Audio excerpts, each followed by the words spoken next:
Good evening, ladies and gentlemen. I'm Mark Wallace, your host and facilitator of the People Show. We are welcoming you to be here again for another edition of the People Show on this Women's History Month on March 24th. We're going to be talking with a special guest coming up in just a few minutes, but we certainly want to thank all of you for participating in the program. And we've got some great things that are coming up. And of course, you know that we're in the middle of the election cycle.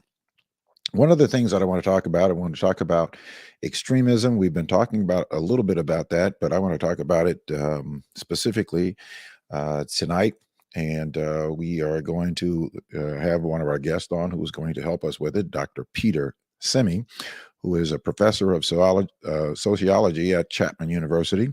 He has studied extremist groups and violence for more than 25 years, conducting interviews and observations with a range of violent gangs and political extremists. Dr. Simi is a member of the NCITE Insight at the University of Nebraska, Omaha, which is the newest scientific study of the causes of consequences of terrorism in the United States and around the world. Semaya is the co-author of the work of the two books, manuscripts, American Swastika, Inside the White Power Movement, Hidden Spaces of Hate, and Out of Hiding, Extremist White Supremacy and How It Can Be Stopped. Frequently serves as an expert legal consultant on criminal and civil cases related to political extremism. He also, in 2021, he provided expert testimony on behalf of the plaintiffs in the landmark civil case, Signs versus Kessler, aimed at holding the organizers of the deadly 2017 Unite the Right rally accountable for the violence and help incite the and commit in Charlottesville, Virginia in 2023.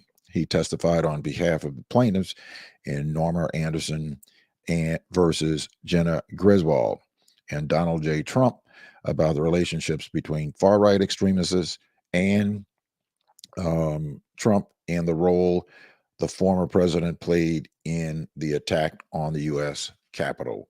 Welcome to the program, Dr. Simi. Thank you very much for being here with us.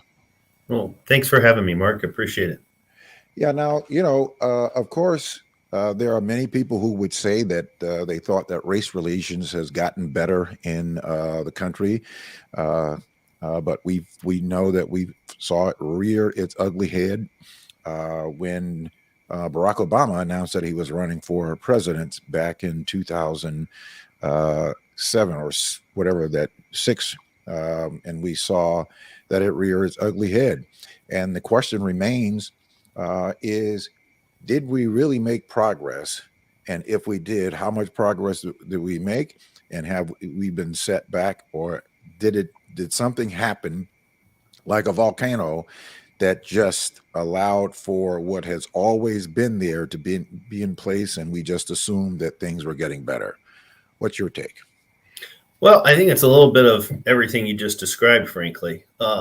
Certainly, there have been progresses made. The civil rights movement was an extraordinary time period in terms of the effort, commitment, the courage that individuals, every day, nameless, faceless individuals made, as well as, well-known, leaders, Martin Luther King Jr. obviously being probably the most well known, but obviously a much larger number of folks who took leadership positions and literally put their lives on the line, in some cases sacrificing their lives as he did. So that should not be, we shouldn't overlook, because it's a good example of what can happen, what can be done with the right type of organization, with the right type of ethical principles, frankly, guiding it. So that progress is important to recognize and not lose sight of. But we also can't, overestimate the extent in terms of the progress that was made. Of course, there was substantial resistance at the time of the civil rights movement, But also we saw as progress was being made, especially when you get to the 1980s, I think is a particularly important period of time where you see a real backlash starting to gain ground, as part of really what became known as the Reagan Revolution. And that was multifaceted, that backlash, but it took the face of, for instance, specific things like the idea of reverse racism. And you started finding, substantial number of cases being filed based on the idea of reverse racism, which was meant to really try and counter some of the efforts in terms of affirmative action. And of course, we've seen more recently that resistance to affirmative action, unfortunately, being quite successful. So the 80s is, I think, an important period of time to look at. I think certainly the election of Obama in 2008, again, another period where it's this really kind of moment where, in many respects, it's indicative of the kind of progress that continued to be made, really kind of spirited from the civil rights movement in many respects, but also at the same time there's great resistance, and his election spurs a lot of kind of anger and resentment that was there before, but it's maybe in a more dormant stage, and it really kind of energized that. And of course, on the night of his election, the largest white supremacist web forum at the time, which was known as Stormfront, it literally shut down from all the traffic they were getting. And of course, you also get the second wave of the anti-government militia movement that formed shortly after Obama's election in 2008. So you get groups like the Oath Keepers and the Three Percenters that were really kind of an extension of the militia movement from the 90s, but after Oklahoma City had kind of gone underground. And so this is, his election. I think it's very significant in terms of this second wave of the anti-government militia movement. You get the Tea Party movement, which was known as kind of anti-tax and grassroots, but is really a reaction to Obama's election. Of course, it's not coincidental that many of the images they would display at their rallies would be of Obama, but in very kind of racist caricature form, linking him as a African tribal chief. Of course, you get birtherism, that comes to really take a substantial form. Claiming he's not a legitimate president, which again, I think you have to look at that through a racial lens. And, not coincidentally, Donald Trump becomes one of the major faces of birtherism in terms of this kind of conspiracy theory.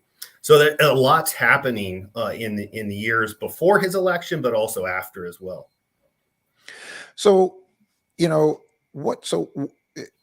of course, Donald Trump becoming president seems to have gaslit the racial tensions even more so, put it on steroids, as I say. But in the context of that, and it's only gotten worse. It's only gotten worse now that he seems to thrive on that. He seems to just double down on that in all of his rhetoric, whether he believes it or not. He knows that it incites people and doesn't really care about what the consequences of that is. And of course, in different groups that I talk to, and obviously in the Black community, is that you will hear some people who say, well, look, racism, we're victims of it. We're victims of bigotry and hate and race violence and that sort of thing. Isn't this the responsibility of white conscience people to deal with this? How do you view that when you have various different groups? Then you have white groups who say, well, I'm not a racist. I'm not a bigot. I have nothing to do with that. So why is that my responsibility? I mean, I think it's all of our responsibility. As a society, we are part of a collective, and we should see, ourselves in relation to each other, and we're interdependent. And I do think white individuals and groups who do have a conscience in terms of these issues have absolutely a substantial responsibility to try and speak and act in ways that are helping, to diminish the problem. Well, first to acknowledge the problem, because that's, I think, a big part of the issue is there's so much denial and there's so much refusal to acknowledge historically what's happened, but also what continues to happen and how history is connected to the present.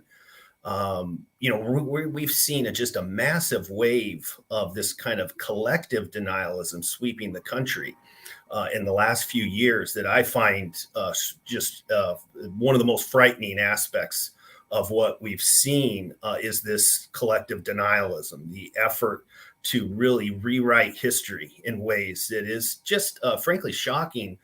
There's always been a problem with sanitizing history and sugarcoating things and presenting things. I mean, I was taught U.S. history in the 1980s, and we were taught that Nat Turner was a fanatic, and as opposed to a freedom fighter, that John Brown was a fanatic. We were taught certain things about the Civil War that I don't think were accurate. Certainly weren't taught I think the full context of what happened in terms of the level of violence during the Reconstruction era after the Civil War ended. So there's certainly things, during that time period that I don't think we got right. But compared to what's happening today, actually, we are doing far better in many respects when you see the efforts in various states across the country to literally rewrite history in ways, or to just erase history, which is just as bad. So I think we all have a responsibility and an obligation to address these issues. So how do we fight back against where you have these Republican agendas in different states that are banning books and trying to legislate on how history can be taught, or even if it can be taught, depending upon what municipality that you're on? Where does that stem from? How do you characterize that?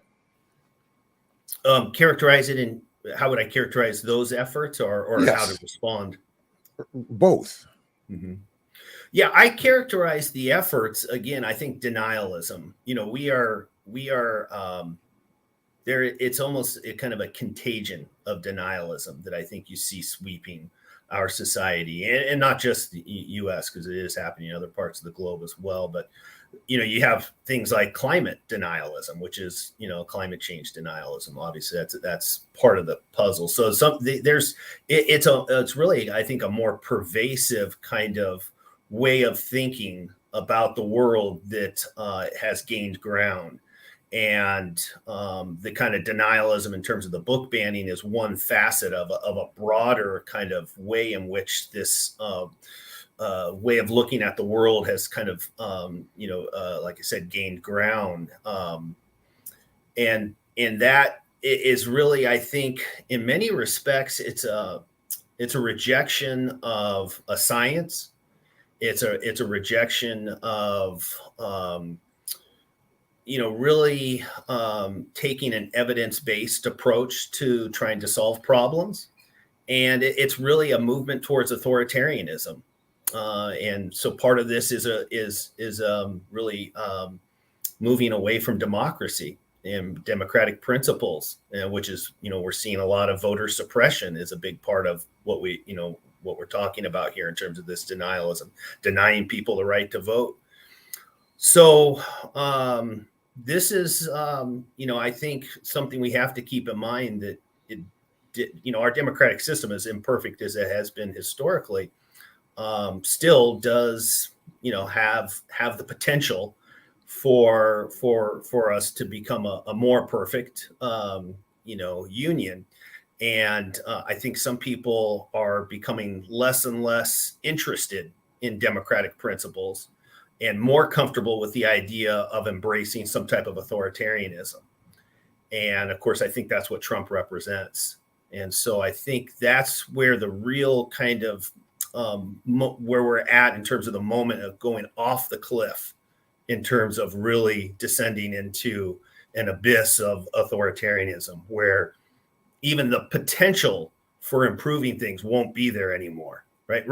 So historically, we've had these issues have been part of our society since the founding of the republic. Terrible atrocities have been committed, terrible injustices, but there's always been the potential through things like social movements we talked about earlier, the civil rights movement, the role it's played. Those potentials existed. If we were to fall off the cliff and descend into some type of real substantial authoritarianism, those potentials would no longer be part of the system, and that's my grave fear at the moment in terms of what we face coming, really, frankly, in a few months in November. Well, look, Trump has been a factor of gaslighting, and certainly inciting the, whether they're, false fears for whatever his own motivations are, for whatever agenda that he is trying to put forth, and he's latched on to that sort of thing, and he has, in a lot of ways, he's been a license for that kind of hate to openly express itself, to openly, feel like, we're emboldened, and we have a, someone there at that time in the highest office in the land, who in many respects in their consciousness saying it's okay for us to be free, to be who we are, and to push back against what they characterize as these people taking over our land, or taking over our property, or taking over our country. In this whole idea of we're going to take back our country, what that ideology means. How, you say that we can stop it. How can we stop it? Because it seems to not only have reared its ugly head, but it has dug in deep. How do we reverse that cycle? Yeah, well, you're right. It is very deep. So white supremacy is deeply entrenched in our society, in our collective psyche. So it really does require a number of things. It has to be a multifaceted approach. There's not any magic bullets, unfortunately. There's no easy way out of this. I will say we have to think, I think, in terms of immediate responses and long-term responses. So the most immediate response, in my view, and I know some don't maybe see it this way, and I fully appreciate our political system's imperfect, and sometimes it seems like both parties are, corrupted by lobbying interests and big money and all that, and to some extent that's certainly true. But there are differences that are important, and I think come November, if people don't take advantage, and again, it obviously there's one vote in particular, but all at all levels, voting is important. And if we stop taking advantage, of course, our voter turnout rates, we've had a problem with that for quite some time, in terms of a much smaller portion of people voting than should be voting. And of course, there's now concerted efforts to keep that and make that percentage of the population even lower. So that, to me, is an immediate thing that we can all do, is register to vote and make sure and turn out, and vote again across, not just in the big elections, but at all, because local things, as you were mentioning earlier, I mean, those are very important in terms of some of these efforts that are underway in terms of banning books and things like that. So we need to reinvest and reinvigorate voting, and seeing that as an important instrument of power and something that can be wielded as part of a larger effort in terms of progressive change. There's other immediate things too that I think need to be addressed when it comes to this problem, because when we talk about the problem exists on multiple levels as well. And so, we've talked about kind of some of these we might call nonviolent strategies, things more institutionalized. But there's also an element of this that's very important to recognize as well, which is the violence that is committed in the name of what we're discussing here. We've seen attacks across the country: El Paso, Pittsburgh, Buffalo, too many really to name here, where single individuals who are motivated and acting on behalf of the larger cause of white supremacy, murder innocent civilians as part of this ideology. To stem, oftentimes, specifically, the so-called Great Replacement, the idea that the white race is being intentionally replaced in the United States. And again, this is happening in other countries as well, where similar circumstances are in place. So that kind of violence, that we need to respond to that. We need to have resources in place to deal with that at multiple levels in terms of prevention and intervention. And unfortunately, when those incidents happen, we need to have the resources in place to deal with those individuals. And so that does mean, law enforcement has to be part of this, response as well. And that's important, that these individuals are, taken off the streets and dealt with, and that, individuals that commit that kind of violence need to be, face penalties, and severe penalties, obviously. So, you've got those more immediate needs, and then you've got the long-term. How do we go about creating a more just society? And in my view, that's going to require a real kind of new kind of imagination in terms of thinking about these problems, but also a new type of deal, really, to invoke the original New Deal under FDR. We're going to need a massive reinvestment that addresses things like the really grotesque economic inequality that characterizes our society. The gap between the poor and the rich in this country has just continued to worsen. And the percentage of taxes that wealthy pay, while they may pay large amounts, the percentage has been going down. And the amount of we're investing in our country's infrastructure is just it's not consistent with a healthy society. The amount that we're investing just in basic things, even like roads and bridges. So we're going to need that kind of long-term change in our thinking and how we allocate resources and how we govern our society. Well, when we speak to this, right, we're talking about extremism and white supremacy, and everything legislatively now, everything is being gaslight based on one group saying that they're coming after us, and hate. And so we have one candidate that represents nothing but hate. And then we have our current president, who represents that of decency and trying to get us to think about solving problems.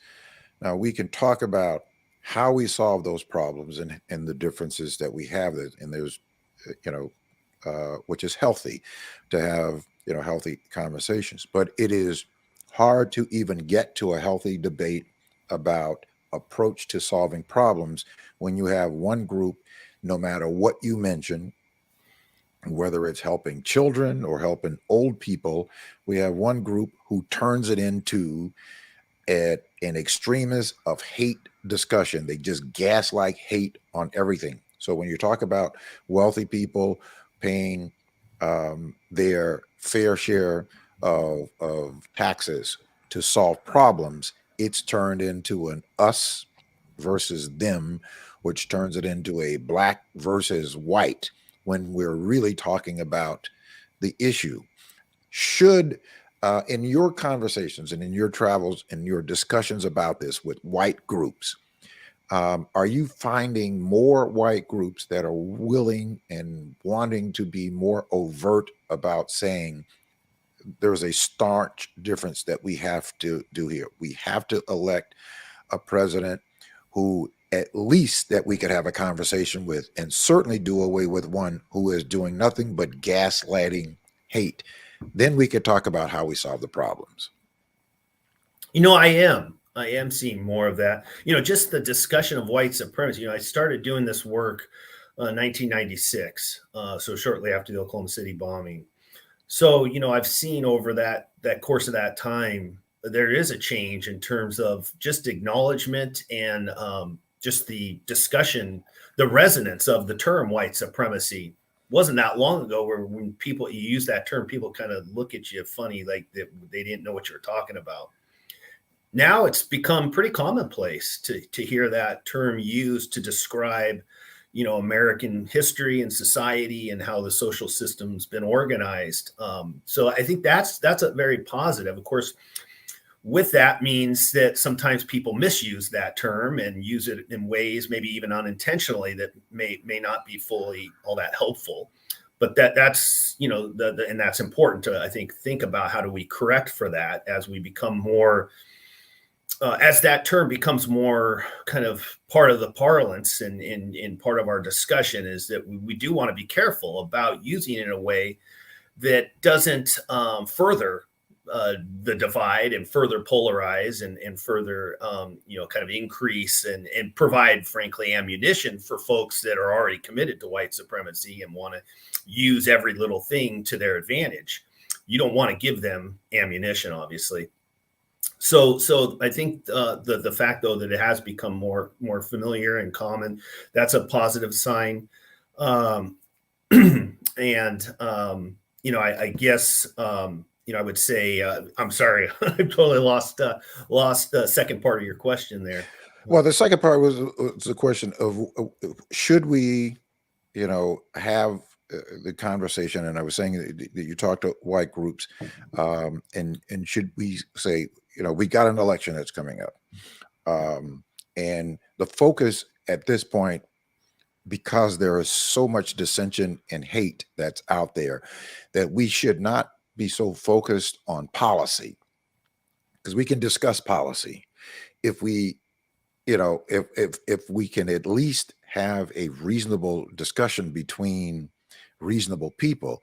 So shouldn't we just focus on making sure that the person who represents hate, that we make this this argument that let's focus on that, even if I don't like some of the policies that come out of this current administration, but we could at least have a conversation on how we negotiate those policies, rather than someone who just wants to perpetuate hate. Let's just make sure that we do not allow for that to come back in. So that's all we're going to have to contend with. I could not agree with you more. And one of the things that does scare me, though, I've talked to a lot of young people, given my job. I do, and I don't have any idea of how pervasive this is. I hope it's not, but I have heard some young people suggest that the only way to true transformative kind of politics for us to really become a more just society is for us to hit rock bottom. And that maybe means bringing Trump back into office to help us hit rock bottom. And that scares the daylights out of me, that thinking. And I fear that might be, again, characteristic of some element of especially young people who do feel disenfranchised, that feel like the political system is just corrupt to the core, and really do, have good intentions. They want to see us improve society in fundamental ways, not just little reforms, but actually transformative ways. And that's great. I agree with all that. But the idea of using Trump to hit rock bottom is a very dangerous proposition. So I hope there aren't many folks who are thinking about that in those terms come November. Well, when Trump was running, no one could have ever convinced me that he would have become the president of the United States. And I was on the one side that was saying that this is not going to happen. This is not going to happen, that Donald Trump would become the president of the United States, no matter how much people were not in love with Hillary Clinton.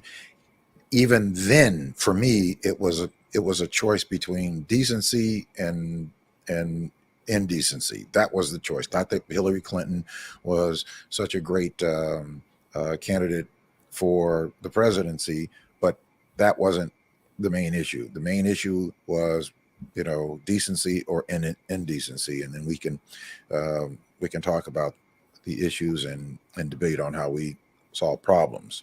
But Donald Trump got into office.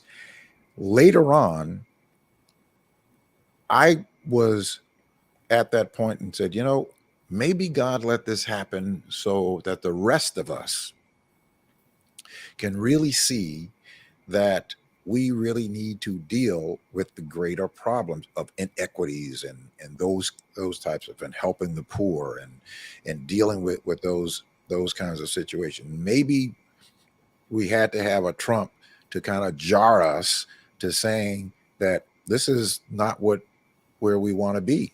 This is not where we want to be. And it's really important that we get to solving problems so that we don't have that. I thought that we had hit rock bottom with Trump in office. So to hear you say that there are some people, young people, who are saying we need to have a Trump to hit rock bottom, and maybe because they were too young to even pay attention at the time, that they think that, they didn't even pay attention that we hit rock bottom from 2016 to 2020. But to bring him back would be even lower than rock bottom. We would go to the depths, and my view, and based on what we're hearing from them, and based on what they have openly said that their plans are to do, is to blow up any progress that we have made as a country, certainly as it relates to race relations. And we know that there are systemic policies that are embedded in our politics and in our policies that we have to deal with. But to go back to Donald Trump, to see that somehow that's going to be a corrective path to us is frightening. Yeah, I agree. I think we have to be careful with comparisons to Hitler, but at the same time, in this case, I think it's appropriate, and I've never made that comparison. It's not a partisan issue. I know sometimes people confuse partisanship here with this. I've never compared Ronald Reagan, George, either of the Bushes, John McCain, when he was running in 2008. I've never compared any recent Republican candidate in that kind of sense, or seen them as the kind of existential threat that I think Donald Trump represents. So for me, it's not a partisan issue. I think it sounds like for you as well, it's an issue about values. It's an issue about ethics. It's about really democracy. And Trump has made it very clear he doesn't believe in democracy. He doesn't believe in the basic principles, the core ethics, the ethos of democracy. He has a real kind of love affair with authoritarianism, and he sees himself in that vein.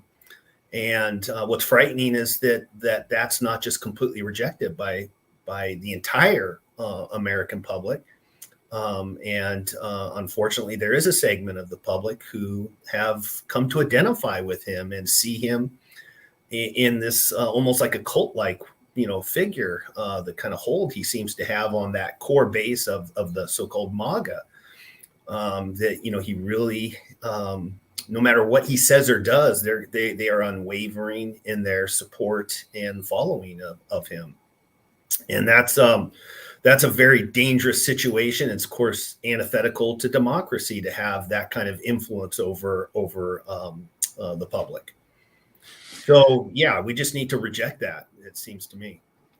Well, I certainly think that we need to, but again, there are people, um, in the Black community, and my show and my audience is largely the Black community. We talk about issues that impact the Black community, and I think that, but there are people through their frustrations, right, through their frustrations with the inequality that has just been pervasive in the Black community for decades. And that they feel like um, the Democratic Party, which is the party that we, mostly aligned to, um, just has not dealt with those issues in a way that many believe that should be have dealt with. We should be much further ahead than we are. So Trump, being the antithesis to that, right, and saying I'm your retribution, he doesn't care about solving those problems. So he plays on that, and it is somewhat concerning that people about it. Listen, my co-host, who is a Black journalist, retired journalist, who says that if it came down to Donald Trump and came down to Joe Biden, that he could not vote for Joe Biden. And if you look at the track record between the two, they're worlds apart. So it's that kind of sentiment, even with people who are relatively intelligent people, but because of um, this anger that is in place that says this one party hasn't done enough, and they haven't done enough. That this should be, in my view, an opportunity for the party to say, then we have got to solve bigger problems. We've got to solve bigger problems, and we have to hear those people, and then we have to address those ills. But we cannot get there. We can't get there if there is a large segment of society to say, let's bring this guy back to blow it all up. And because, as you say, he doesn't care about democracy. He certainly doesn't even care about solving problems. What he cares about is doing whatever he wants to do, is just having power and control. Forget about the criminal cases that are facing him, but this is about having power and control to rule over people. And like you said, none of us have, at least and I have not made comparisons to George W. Bush, George Herbert Walker Bush, Ronald Reagan, Richard Nixon. I've never made those kind of comparisons to a dictator like Hitler, somebody as dangerous as Hitler. But when you think of Donald Trump, you think about those comparisons to, and there are other people who have made that this is what uh, could potentially be become if this guy got back to the presidency, because he's been there before and he now knows what to do to make sure that he embeds the kind of people that he needs to have in place so that he can do what it is that he's saying that he wants to do and completely blow it up. Yeah, one of the things this makes me think of is that you sometimes hear the question, is Donald Trump symptom or cause? And, my response is always it's both, right? And so I do think that's an important piece of what you were just talking about, is that the symptom part, we can't lose sight of that. As much as he is a cause and represents something that is very dangerous, but he's also a symptom of these underlying problems that have to be at the forefront of how we address the threat that Trump represents, and not make it singularly about Trump, but also broaden it to what he, kind of is symptomatic of. And, one of the things he says that I think, he does a lot of things that are quite strategic, and I think we need to acknowledge that part as well. And what, he has that statement he's said multiple times, is specifically targeting potentially Black voters, is something to the effect of what else do you have to lose, or something like that. But it's really this idea of playing to what you were just describing, that sense of really kind of frustration with the lack of progress and what the Democrats haven't really delivered in many respects. And so I think we have to acknowledge that, we have to look at that.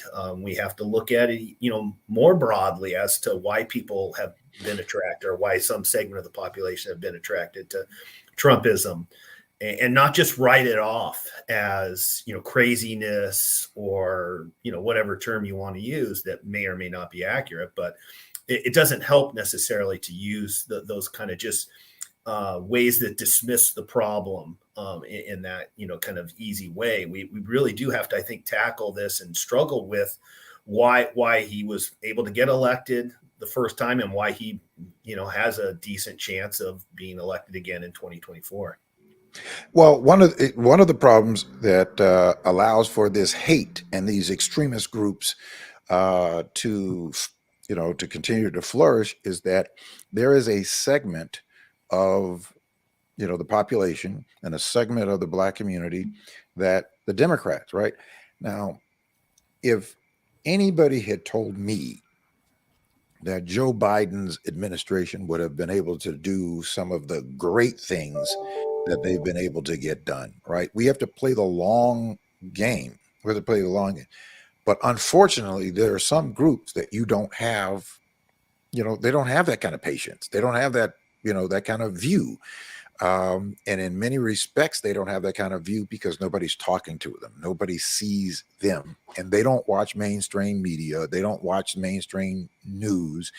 And they're not getting the information to the guys who are in the parks, or the guys who are in the barbershops, the guys who are gathering in places where they may get their information from some other type of social media, that the Democrats are out of touch. And that's what a great deal of the population say. So you have the extremist group who plays on that, right? They play on that and they try to convince them, okay, come into our cult because, we're the answer for you, when in fact we know that they're not the answer for them. How do we deal with that? How do we deal with that going forward to making sure, one, that the Democrats are not using these old white guys talking to, trying to communicate to a group of people that they don't even see or they don't even understand? How do we make that connection? Well, yeah, there needs to be some, major, I think, changes in terms of, the Democratic Party as an institution. I mean, there's been some efforts to do this, but it needs to be not enough. It hasn't been enough to be more representative of the diversity that exists within the American population. Part of it's also technology. I mean, one of the things we saw in 16 that, characterized the Trump campaign was how adept he was at using social media, even, as kind of somewhat not a, I mean, initially it was, he didn't look like he was going to be, the nominee even, but they did a good job. His campaign did a good job of utilizing, various platforms, including Facebook, a much, better job than, frankly, the Clinton campaign did. And so using technologies, I think, that's the world we live in now. Now, there's a lot of problem with this technology too. And of course, this is how a lot of the disinformation and misinformation is circulating. The conspiracy theories that, have existed since, throughout the history, human history, there's been conspiracy theories, but certainly the way in which they're circulating now is more, with greater speed and reaching greater numbers of people than ever before because of the technology. And so we also need to use the technology to reach people, but we also are going to need to regulate the technology and start figuring out, right now I would consider it to be essentially the Wild West when it comes to digital environments, and it's frankly lawless. There's just absolute lawlessness occurring, including the promotion of some of that very violence I spoke about earlier, where you can, easily access videos that are promoting, celebrating single individuals who have gone out and committed attacks like the Buffalo attack at the grocery store and elsewhere, where it celebrates that and it encourages people to engage in further violence. So there's just a whole buffet of toxic toxic material that's easily available in these digital environments. And so we're going to have to, I think, really figure out how to handle that, how to use it for organizational purposes. The Democrats, I think, should be working on that. But as a society, we're also going to need to figure out how to better manage these environments and that type of technology. Well, and you're right. But when we start talking about, again, when we start talking about substantive ideas and solving problems, the other side looks for ways to use hate to reject that. See, everything is about taking control of what you're doing. That's why you need to reject them. And we have the better answer, but they don't have a policy to differ or to debate with what the one side is saying.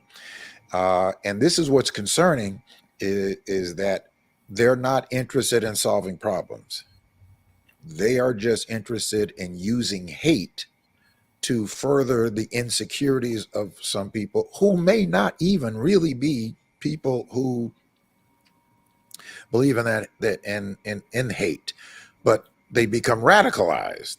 They become radicalized and become a part of that group, and they start spewing the same thing because I can certainly see where you have people who have been motivated to go do things like going into a church and shooting up, killing 9 Black people into a Bible study. Right? All of this is fueled by this rhetoric that comes from this one individual that brings up, the lower nature of people, right? And we all have it, but brings up the lower nature in people and whatever their frustrations are and whatever their anxieties are, that they just come to a boiling point where they go and say, hey, this person has given me license to go do this. I can go shoot somebody and not have to pay any consequences. When you have a man who says I can stand on Fifth Avenue and shoot somebody and they would still vote for me, meaning that I wouldn't have any consequences for it. And people go act onto that. Yeah. How do we deal with that? Well, yeah. I mean, again, I think it's got to be multifaceted. I mean, when you have that kind of violence, there has to be. I know we have to be concerned about mass incarceration and furthering the security state as some folks refer to it. Fine, and I get that those are all legitimate issues to be concerned about, but when you're dealing with like the kind of violence that we're describing, we're talking about, that to me does need to be dealt with. There needs to be a law enforcement response to that. There needs to be incarceration for those individuals. There's a public safety aspect here that needs to be dealt with. Again, but we also can't only rely on that. You can't, as the saying goes, arrest your way out of the problem. So there's more work to be done on terms of prevention and intervention.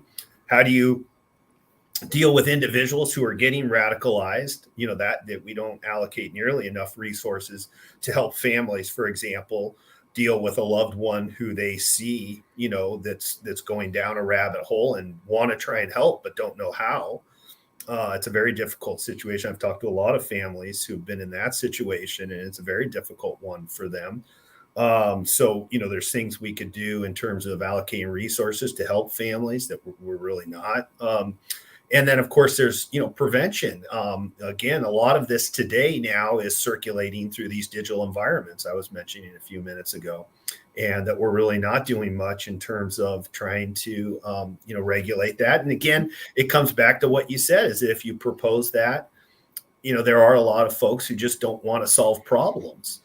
And we have this issue of, it seems that there's a segment of our, political leaders who just don't believe in government, frankly. They seem to are trying to promote an agenda that would essentially make government non-functioning and less able to really exist in any kind of concrete way. Reagan long ago said that government's not the solution; it's the problem, or something to that effect, as I recall. Mhm. But that was, I mean, he obviously was utilized. He was working with Congress, and there was bipartisanship to some extent, much more so than there is today. But what you're seeing among some of these folks, the Marjorie Taylor Greens of the world, they seem to just really not want there to be any kind of functioning government, and that's hard to address, obviously. Right, right. So in your writings and in your research, talking to white groups, talking to white audiences, um, what's their answers? What are their answers to dealing with pushing back and stopping the extremist of white supremacy? What do they believe that they can do? I think it ranges. I think you see some folks that are working on more education, trying to address the problem from that vantage point, which I think is, there is an aspect of it, although it's not exclusively, because I don't think you can solve this problem solely through the idea of that, people lack education, so therefore they fall prey to these kinds of groups. Education has a role to play. I think education we could be much more proactive, especially at earlier ages, in children's lives, about teaching things like emotional intelligence, teaching things about the importance of cooperation, and the importance of diversity, and helping people understand, young people understand the role that plays as a strength, not a source of threat, which is a lot of what these kind of white supremacist extremists are feeding off of, the idea of that diversity is a source of threat. In fact, it's an existential threat. It's a zero-sum game, and we're going to lose, as the demographics continue to change in this country, as culture continues to change. We're on the losing end of this, and it can't be. We can't have a shared system. It's there's winners and losers, and so I think there are things that we could do more proactively in terms of helping children adopt worldviews that would be somewhat kind of provide some inoculation in terms of when they are exposed to these ideas in other parts of their lives, they might be more resilient to being able to fend that off. Again, that means getting into schools and implementing that kind of curriculum. Easier said than done, especially given what we've been talking about here today. I think other folks look at it in terms of economics and want to see more economic justice, and think that if we're able to reduce the amount of inequality, that would help kind of quell some of this polarization and some of the kind of conflict that you see that characterizes American society today. I think some see it more political, and we're very excited about Obama's election, and saw that as a real important point of progress, a turning point of sorts. Unfortunately, obviously that didn't really pan out the way that it might have in a different universe, I suppose you might say. So I do think it's multifaceted. Mm-hmm. Yeah. Well, when you start talking about children, I think that some adults can learn from children, Yeah. because children come into the world, they come into the world pure. They don't come into the world with a bunch of bigotry. They don't come into the world with a bunch of biases. If you put black children and white children and different ethnic children that are very young into the same room or the same playground, without being poisoned by whatever the differences that have been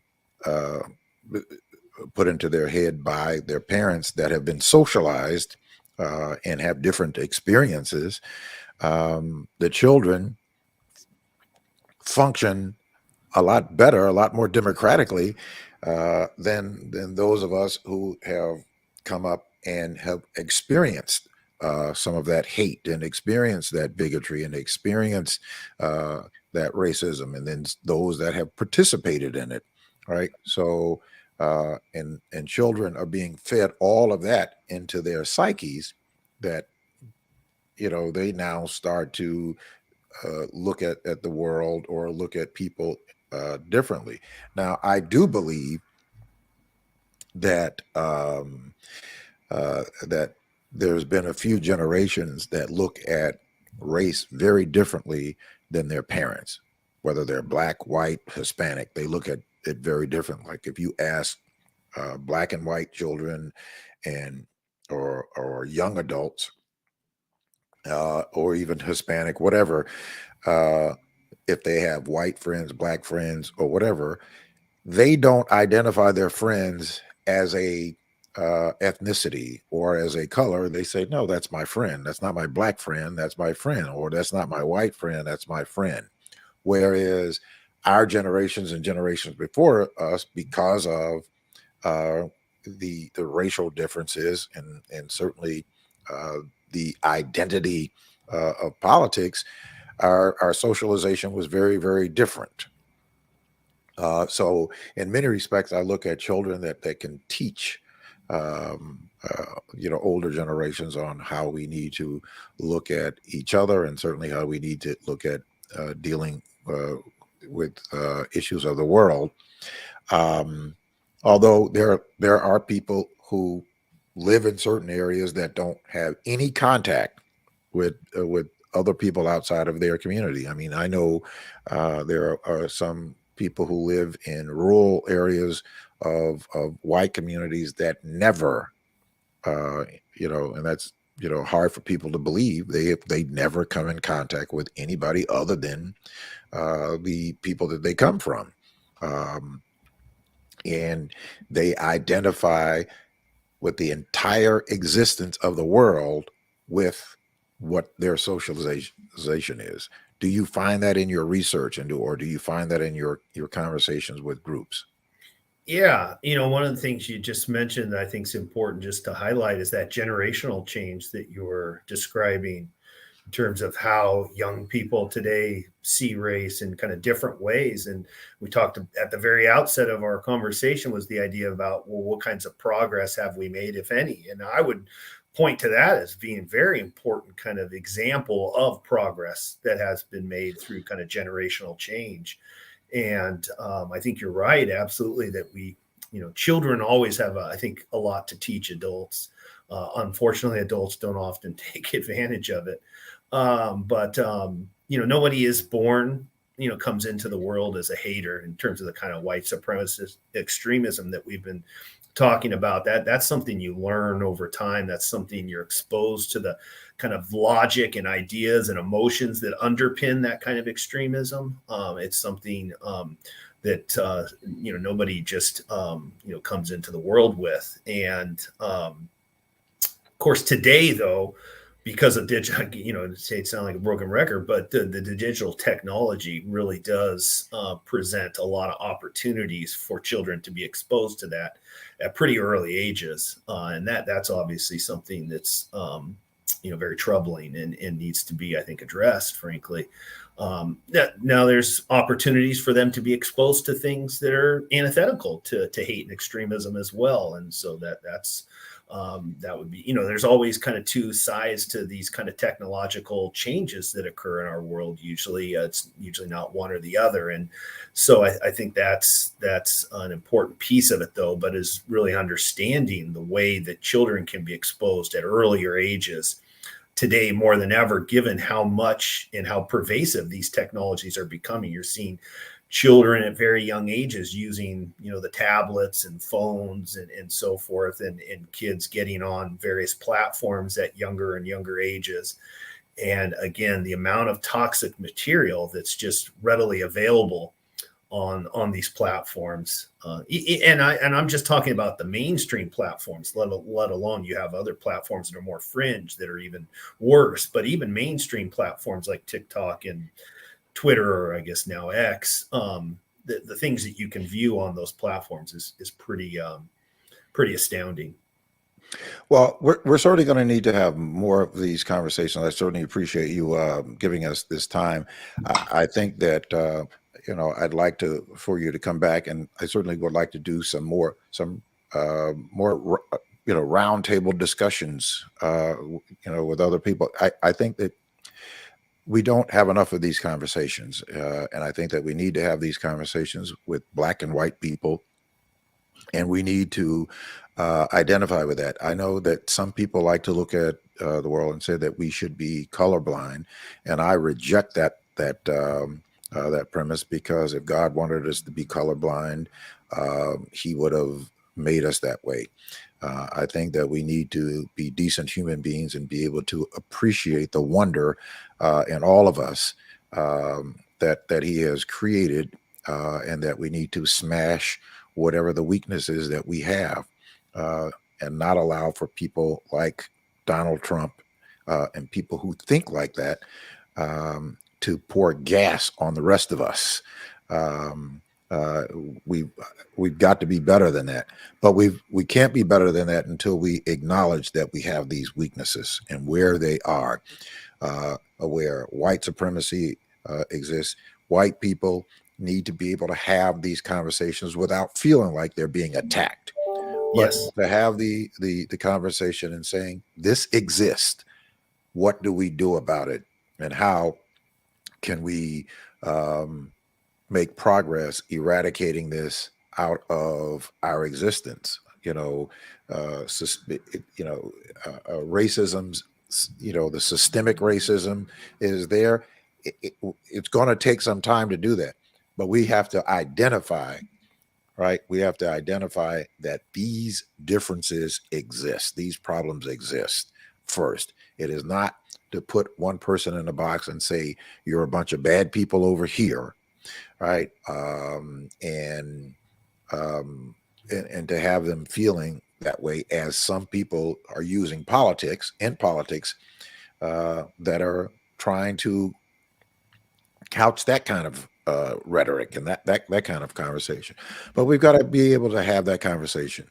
Uh, Black folks and white folks being able to have those real conversations and say, okay, this exists. How can we commit to eradicating it from our society, and not allow people like Donald Trump to gaslight and poison us and make us even more divided? Yeah, I really appreciate you having me on, Mark, and I would absolutely love to continue the discussions and get into some, additional issues that we just weren't able to today, in terms of some of the responses, and some ways in which we are either intentionally and I think unintentionally, probably most often, having the discussion in ways that maybe are putting people in boxes and making them feel more defensive. And of course, that's not going to lead to the kind of discussions that you just described. So we've got to figure out other ways of talking about these issues. All right. Well, listen, Peter, Simi, I want to thank you for doing it, but think about that, and let's come back, and I mean come back soon, and let's discuss offline how we can formulate a conversation to deal with some of those specific issues so that we can make some progress. Love to do that. All right. Thank you very much for being here with us. All right, we appreciate it, folks. That's Peter Simi, who's a professor of sociology at Chapman University. It's been a great conversation, and I look forward to talking with you real soon. Hang on just 1 second for me. All right, folks. Listen, that's going to do it for this week. We have a people show, and again, we'll be right back with you next week for a longer version. I'm going to be out, so we're pre-recording this so that you get this conversation. But we're going to do this more extensively with Dr. Simi and others to have this conversation, because I think that it is vitally important for us all, for the better health of all of us, and for the country at large. Thank you all for tuning in for this edition of the People Show. We'll see you next time.